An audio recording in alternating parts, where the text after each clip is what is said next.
یا بنی اسرائیل اذکروا نعمتی التی انعمت علیکم، اے بنی اسرائیل، اسرائیل کو سمجھ لیجئے یہ مرکب لفظ ہے، اسم اسی سے اسیر بنا ہے، اسیر جو کسی کا قیدی ہوتا ہے، ایل عبرانی میں اللہ کے لیے ہے، اور اسرائیل کا ترجمہ ہے عبداللہ، اللہ کا غلام،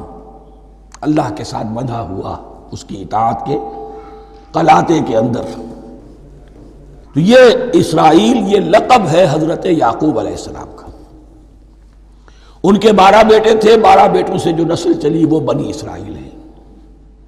انہی میں حضرت موسیٰ کی بعثت ہوئی اور تورات انہیں دی گئی، پھر یہ ایک بہت بڑی امت بنے۔ ان پر 4 ادوار آ چکے تھے قرآن مجید کے نزول کے وقت، 2 مرتبہ اللہ کی رحمت کی بارشیں ہوئیں، انہیں عروج نصیب ہوا،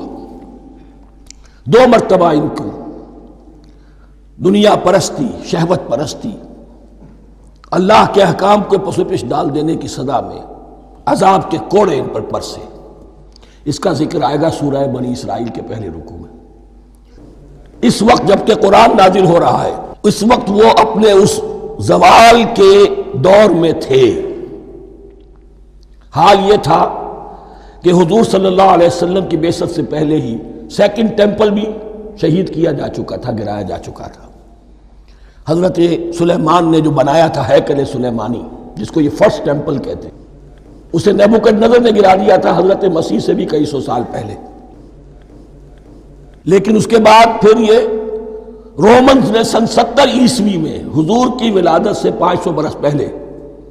ان کا یہ یروشلم تباہ و برباد ہوا، اس میں لوگوں کو قتل کیا گیا، قتل عام ہوا، اور 2nd ٹیمپل جو ہے وہ بھی گرا دیا گیا، جو اب تک گرا پڑا ہوا ہے۔ صرف ایک ویلنگ وال ہے جس کے پاس جا کر یہودی جو ہے ماتم کر لیتے ہیں، روتے ہیں، اور اب وہ بنانے پر تلے ہوئے ہیں اپنا 3rd ٹیمپل، اس کے نقشے بن چکے ہیں، بلو پرنٹ بن چکے ہیں۔